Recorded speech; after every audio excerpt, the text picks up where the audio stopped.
Assalamualaikum warahmatullahi wabarakatuh. Jumpa lagi di channel edukasi peternakan Bara PS.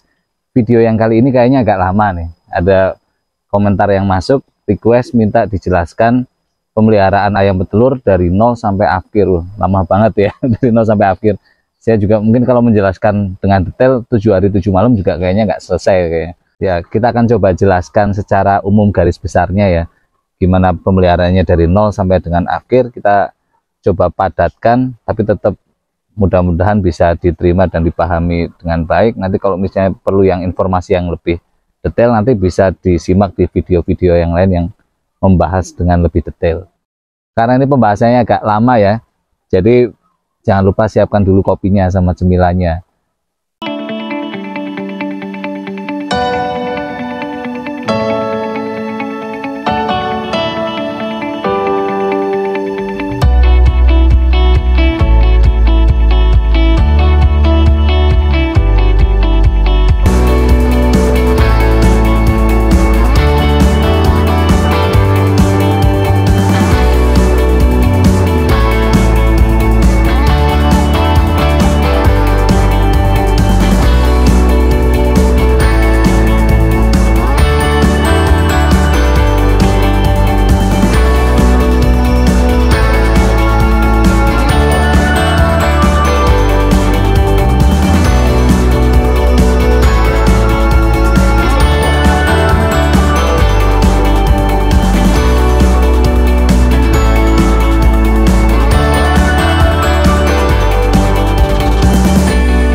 Jadi pemeliharaan ayam petelur itu bisa dibagi secara umum jadi 3 tahap. Jadi tahapan starter, tahapan grower, sama tahapan layer atau produksi. Yang pertama, begitu masuk ayam itu kita masuk ke periode brooding. Brooding itu maksudnya indukan buatan ya. Jadi secara alami kan seharusnya ayam itu menetas terus dikekepi sama induknya. Didekap ya sama induknya biar mendapatkan kehangatan tapi juga tetap oksigennya tetap tercukupi. Itu secara alami harusnya seperti itu. Tapi karena kita ngambil alih fungsi dari indukannya, kita buatlah induk buatan. Itu namanya brooding. Itu fungsinya menggantikan peran dari indukannya atau disebut juga induk buatan. Bentuknya seperti apa itu macam-macam. Bisa pakai kandang koloni, bisa pakai kandang postal, pemanasnya bisa pakai gas brooder, bisa pakai semawar, bisa pakai batu bara, bisa pakai central heater atau yang lain.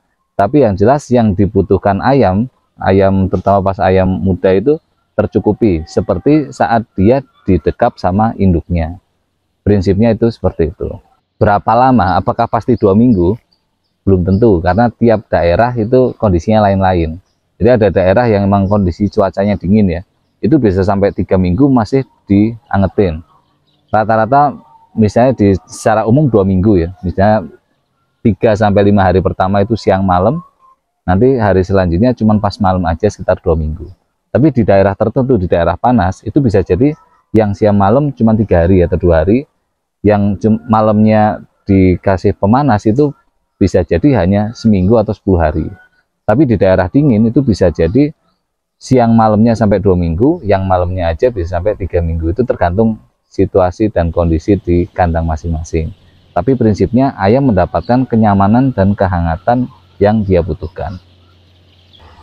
Keberhasilan pemeliharaan itu nggak hanya dipengaruhi pas masa produksi aja ya, tapi juga sangat dipengaruhi oleh masa-masa sebelumnya. Jadi pemeliharaan pas masih DOC, fase starter, grower itu juga sangat berpengaruh terhadap produksi. Jadi walaupun hanya kurang lebih sekitar 26% dari masa hidupnya, tapi itu sangat menentukan 74% sisa hidupnya, yaitu di masa produksi.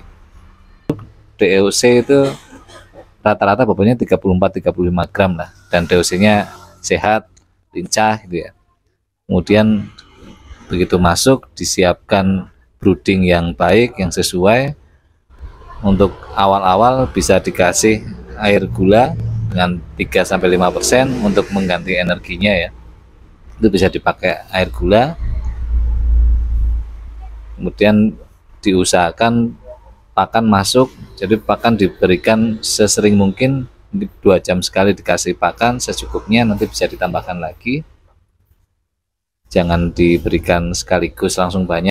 Periode awal ini, periode awal 2 minggu atau 3 minggu pertama itu adalah tahapan yang sangat penting dalam kehidupan ayam. Itu akan menentukan bagaimana produksi di akhirnya. Nah, di tahapan awal ini akan ada namanya hiperplasia dan hipertrofi. Hiperplasia itu pemecahan sel, hipertrofi itu pembesaran sel. Jadi semua organ-organ, mulai organ pencernaan, organ pernafasan, terus organ kekebalan, organ-organ yang lain itu bakalannya itu fondasinya di sini di 2 minggu pertama ini. Nah, itu kalau semakin baik proses hiperplasia dan semakin baik proses hipertrofinya, maka itu akan mendukung untuk produksi ke depan. Jadi itu fondasinya, walaupun nggak kelihatan langsung, tapi itu fondasi yang benar-benar harus kita maksimalkan. Makanya kita harus memaksimalkan kondisi brooding sesuai yang diharapkan. Kalau kondisi brooding sesuai dengan yang diharapkan, dia konsumsi pakannya akan baik. Jadi feed intake-nya akan baik. Dia akan makan sesuai dengan yang seharusnya, jumlah makannya, sehingga sangat mendukung untuk dia berkembang. Jadi pakannya harus bagus, kemudian broodingnya harus sesuai, sehingga pertambahan bobot badan dan perkembangannya itu sesuai untuk pertumbuhan ayam di masa-masa awal. Dan pencapaian bobotnya tercapai di 2 minggu pertama. Selanjutnya itu proses pembesaran ya, dari 2 minggu sampai sekitar 10 minggu lah, itu di fase starter. Untuk pakannya, dipakan di 2 atau 3 minggu pertama itu pakannya pakan pre-starter. Kemudian di 3 minggu sampai dengan 10 minggu itu pakai pakan starter. Atau ada perusahaan lain, perusahaan pakan itu macam-macam ya, ada yang pakainya menyebutnya pre-starter, starter, kemudian grower. Ada juga yang menyebutnya pakan starter, grower, developer, kemudian pakan layer. Jadi pas awal-awal pakai pakan pre-starter ya, atau sebutannya apapun lah. Tapi yang jelas proteinnya tinggi untuk mendukung pembelahan sel dan pembesaran sel di fase awal itu. Kemudian selanjutnya pakan starter. Itu starter khusus layer ya, jangan pakai yang broiler karena peruntukannya lain, dia yang dibutuhkan sama ayam broiler dan ayam petelur itu memang beda, yang nutrisi yang dibutuhkan itu lain. Makanya disesuaikan, harus pakainya pakan yang pakan starter untuk petelur. Nah, itu beda sama broiler ya. Jadi kalau di broiler itu semakin cepat tumbuh, semakin cepat besar itu semakin baik ya. Tapi kalau di petelur enggak. Jadi di petelur itu belum tentu semakin cepat tumbuh itu semakin baik. Jadi yang baik di petelur itu pertumbuhannya sesuai dengan yang seharusnya. Umurnya berapa, dia harus bobotnya berapa. Nah, itu yang baik itu seperti itu kalau di petelur ya. Bukan semakin besar semakin baik ya. Tapi harus sesuai, tercapai target bobot badan sesuai dengan umurnya. Itu yang baik seperti itu. Dan satu lagi, keseragaman atau uniformity. Ayam petelur itu semakin seragam semakin baik. Jadi nanti akan lebih memudahkan dalam saat diproses waktu di fase produksi. Jadi kuncinya keseragamannya baik dan pertumbuhannya baik sesuai dengan umurnya. Nah, nanti bisa dilihat di manual guide-nya tiap-tiap strain, dia harus tumbuhnya berapa, bobotnya harus berapa, di umur berapa, itu nanti bisa dilihat di manual guide-nya tiap-tiap strain. Nah, kalau strain yang umum di Indonesia itu biasanya ada strain Lohmann, strain Isa, strain Novogen, sama strain Highline. Nah, itu kita lihat di manual guide-nya ya, dari masing-masing strain itu, karena sebenarnya detailnya itu beda.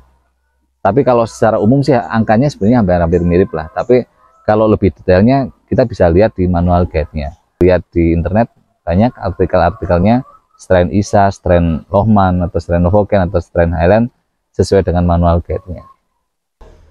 Di umur 6 minggu itu rata-rata bobot sekitar 450 gram lah. Dan panjang sengnya itu, seng itu yang kaki ya, yang ini ya, itu sekitar 6,5 cm. Dan nanti di umur 11 minggu rata-rata ya bobotnya sekitar 9 on lah, 900 gram. Nanti panjang seng atau kakinya itu sekitar 9,2. Seng itu dari telapak kaki sampai lututnya yaitu 9,2 cm. Kemudian kita masuk ke fase grower. Fase grower itu antara 10 sampai sekitar 16-17 minggu, itu fase grower. Di fase ini agak berbeda ya. Yang pertama, pakannya proteinnya rendah. Yang kedua, fokus yang difokuskan di periode ini adalah pembuatan frame atau rangka tulang dari ayamnya. Itu rangka tulangnya atau framenya itu dibentuk di fase grower ini. Pakannya khusus pakai pakan grower. Kalau ada yang nanya pakan grower itu dicampur apa enggak, nah itu tergantung pakannya. Jadi ada yang menyediakan pakan jadi grower atau complete feed grower, ada yang menyediakan pakan grower konsentrat. Kalau pakan grower konsentrat itu masih dicampur sama jagung dan katul. Pencampurannya berapa sesuai dengan leaflet di label pakannya. Karena tiap pabrik pakan belum tentu sama. Itu ya diperhatikan ya. Jadi tiap pabrik pakan itu belum tentu sama. Kalau pencampurannya berapa, silakan dilihat aja di label di pakannya. Itu sesuai itu aja. Jangan ngarang sendiri. Mereka sudah memperhitungkan benar-benar pakan yang mereka keluarkan seperti apa kualitasnya dan harus dicampur dengan apa atau tidak perlu dicampur, itu sesuai dengan di labelnya. Jadi jangan pakan jadi nanti masih dicampur sama jagung katul, atau yang harusnya pencampurannya berapa kok dicampur ngarang sendiri. Itu jangan seperti itu, karena tiap pabrik pakan itu sudah memperhitungkan isi dari pakan yang mereka jual seperti apa dan harus ditambahkan seperti apa. Mereka sudah memperhitungkan sampai ke situ. Di periode grower ini juga sama ya, kayak di periode starter, kita tetap rutin menimbang. Setidaknya seminggu sekali itu kita nimbang. Bobot badannya harus tercapai sesuai dengan target bobot badan yang ada di manual guide atau standar bobot badannya, itu harus tercapai. Dan setidaknya syukur-syukur bisa keseragamannya di atas 80% atau uniformity-nya di atas 80%. Jadi kalau uniformity di atas 85% itu bisa dianggap keseragaman bobot badannya baik. Tapi kalau di bawah itu berarti keseragamannya jelek. Nah, nanti akan semakin sulit untuk mencapai puncak produksi dan lain-lain kalau keseragamannya jelek. Untuk di umur 13 minggu itu rata-rata bobotnya sekitar sekilo sampai sekilo seon. Tiap strain lain-lain, tapi kurang lebih rata-rata segitu. Nanti di umur 16 minggu rata-rata 13 sampai 14. Menjelang produksi rata-rata bobotnya sekitar 15 sampai 16. Itu secara umum segitu ya. Kemudian vaksinasi. Dari awal sampai akhir itu vaksinasi memang banyak. Nah, itu kapan aja divaksinasi itu sesuai dengan ininya masing-masing ya. Jadi tiap orang yang memprogram medikasi itu mereka punya pertimbangan sendiri-sendiri. Dan bisa jadi semuanya memang benar, tapi mereka punya pertimbangan sendiri-sendiri. Jadi jangan menggabung-gabungkan program medikasi dari perusahaan A, perusahaan B, perusahaan C, digabung-gabungkan jadi satu, itu nggak benar. Yang betul ya sesuai dengan, misalnya kita mau pakai panutan dari perusahaan A atau lewat orang A, tapi orang yang terpercaya, yang tahu dasarnya ya, itu mereka sudah memperhitungkan kapan saja harus divaksinasi. Mereka sudah memperhitungkan kalau vaksin AI umur sekian berarti divaksin AI lagi umur berapa, vaksin ND umur sekian, vaksin ND lagi umur berapa. Mereka sudah memperhitungkan sampai situ.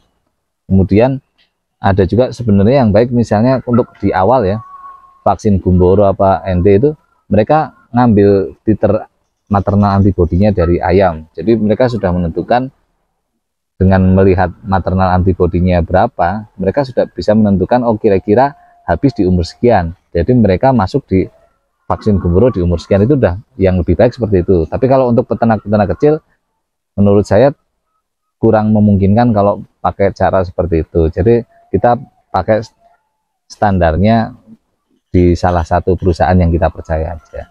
Yaitu kita pakai sampai selesai program pemeliharaan. Nah, itu kemudian untuk pencahayaannya ya.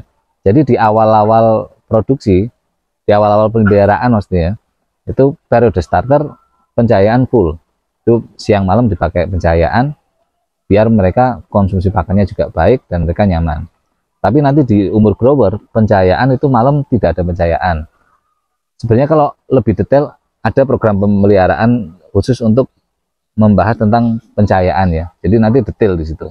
Tapi secara umum, pas periode starter itu pencahayaannya siang malam. Pas periode grower itu malamnya itu tidak diberi pencahayaan, jadi pencahayaannya hanya pas siang, jadi pas malam dibiarkan gelap. Kenapa begitu? Itu untuk mengantisipasi jangan sampai ayam yang masih terlalu muda dan tubuhnya belum siap untuk berproduksi, mereka berproduksi dini, karena mereka sebenarnya tubuhnya belum siap, tapi karena terus-terusan dirangsang oleh pencahayaan, jadi mereka bisa berproduksi terlalu dini, padahal tubuh mereka belum siap. Nah itu untuk kedepannya itu jadi tidak baik untuk ayamnya, jadi produksinya tidak bisa maksimal. Nah khusus untuk pencahayaan juga di video-video para PS juga ada yang membahas khusus tentang pencahayaan, karena pada intinya pencahayaan itu adalah dia sebagai stimulus ya, dia sebagai surat jalannya untuk membuat surat jalan buat ayam untuk mengeluarkan telur. Itu pencahayaan fungsinya seperti itu, pencahayaannya benar-benar diatur ya. Kemudian umur-umur 16 minggu 17 minggu itu mulai ditambah pencahayaan, karena itu umur-umur menjelang produksi. Nah sekarang kita masuk ke tahap produksi ya. Di umur produksi umumnya rata-rata itu bisa berproduksi mulai awal bertelur umumnya di 18 minggu. Tapi bisa jadi di umur 16 minggu sudah mulai bertelur, atau bisa jadi mundur umur 20 minggu baru mulai bertelur. Tapi kalau secara umum itu 18 minggu mulai bertelur. Nah itu pakannya diganti pakai pakan produksi.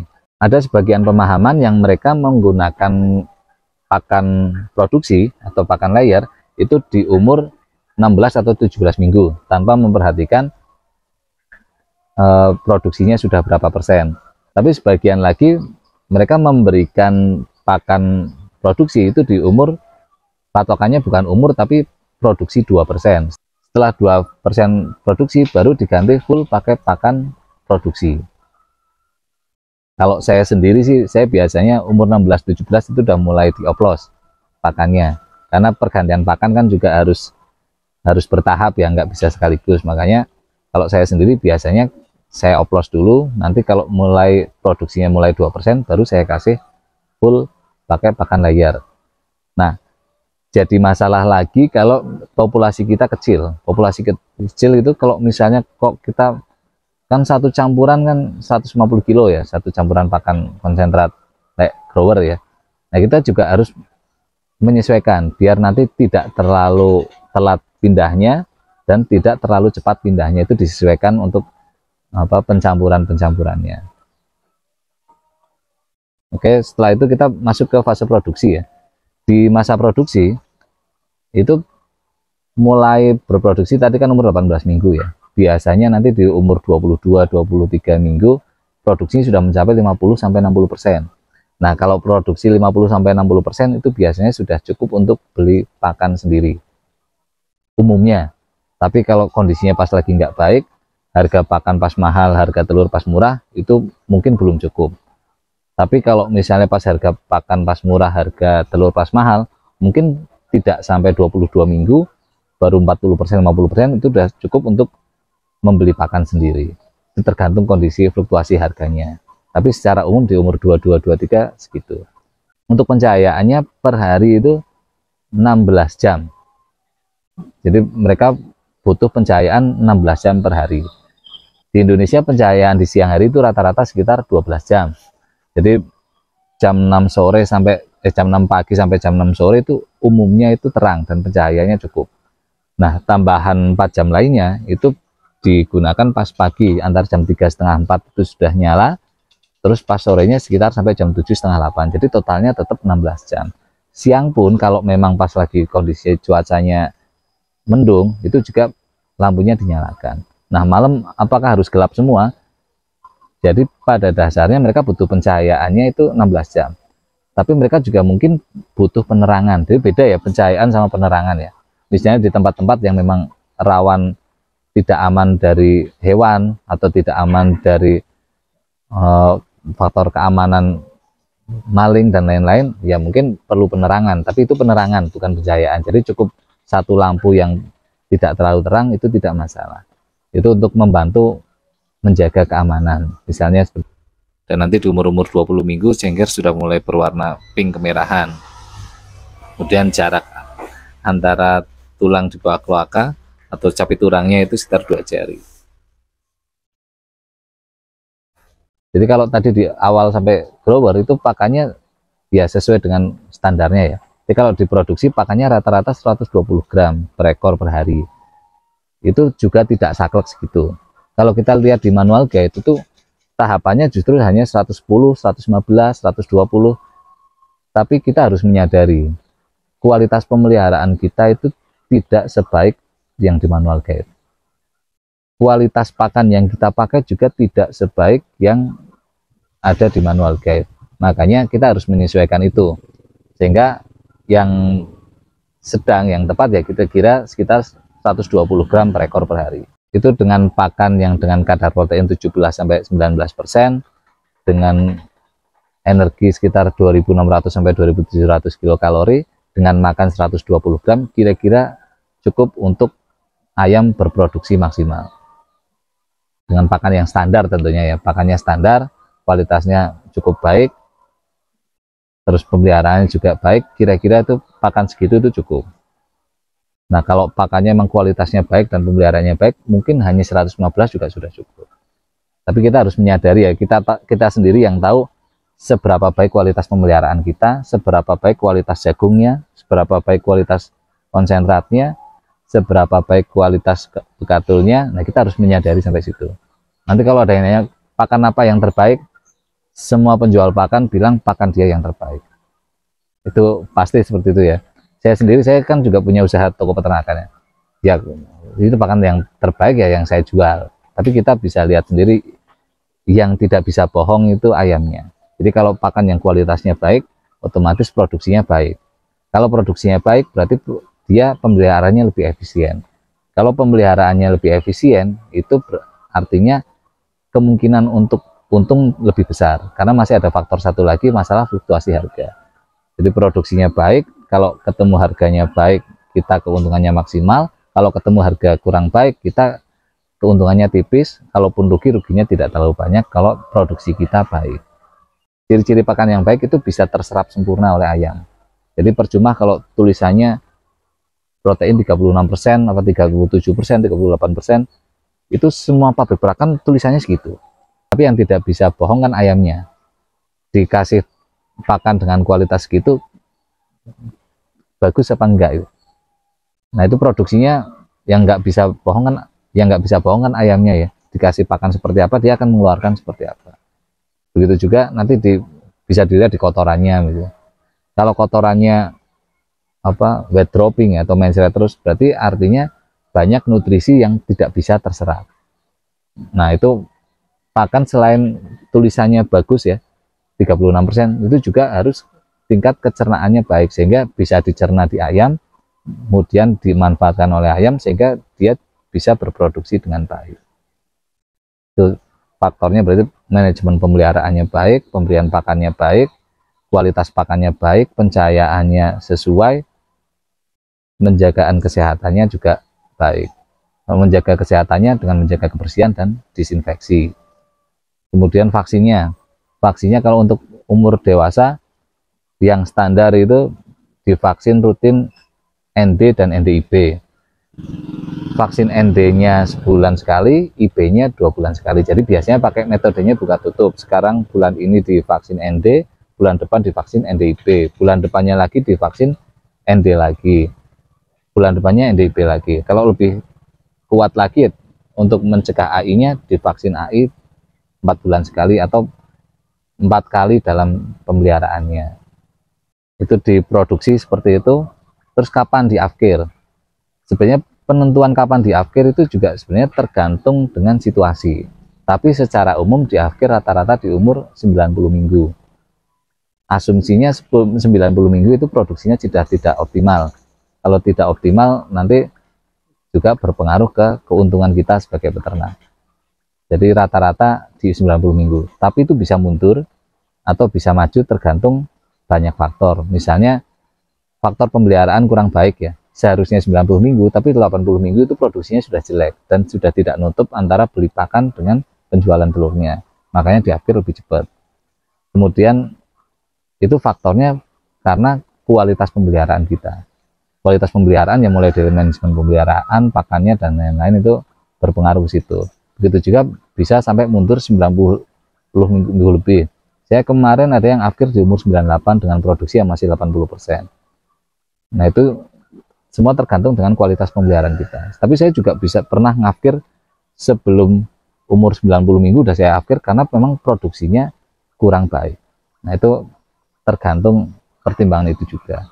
Nah kalau produksinya sudah kurang baik, ya kira-kira di umur 90 minggu itu, misalnya produksinya tinggal 65%, sudah tidak nutup antara beli pakan dengan penjualan telurnya, berarti itulah saatnya kita akhir. Bobot akhir itu rata-rata sekitar 18 lah, 18 sampai 2 kilo, umumnya segitu. Kalau kurang dari 18 itu berarti ayamnya relatif kurus ya. Walaupun ada strain-strain yang diklaim memang bobot segitu masih tetap optimal ya. Tapi secara umum bobot akhir sekitar 18 sampai 2 kilo, bahkan ada yang 2 kilo lebih. Udah ya, selesai ya. Tadi dari 0 DOC masuk sampai dengan akhir katam ya. Mudah-mudahan bisa dipahami. Nanti kalau misalnya butuh informasi yang lebih jelas di video-video yang lain itu ada kok yang lebih detail tentang brooding, tentang disinfeksi, tentang vaksinasi, tentang pemeliharaan di masa grower, di masa layer, pencahayaan, itu ada di video-video yang lain di videonya Bara PS ya. Itu ada ini secara umum karena sesuai dengan requestnya dari awal pemeliharaan sampai dengan akhir. Mudah-mudahan bisa dipahami videonya, semoga bermanfaat. Kalau misalnya mau request lagi silahkan tulis di kolom komentar, dan jangan lupa like and subscribe dan di share ya. Oke, terima kasih. Wassalamualaikum warahmatullahi wabarakatuh.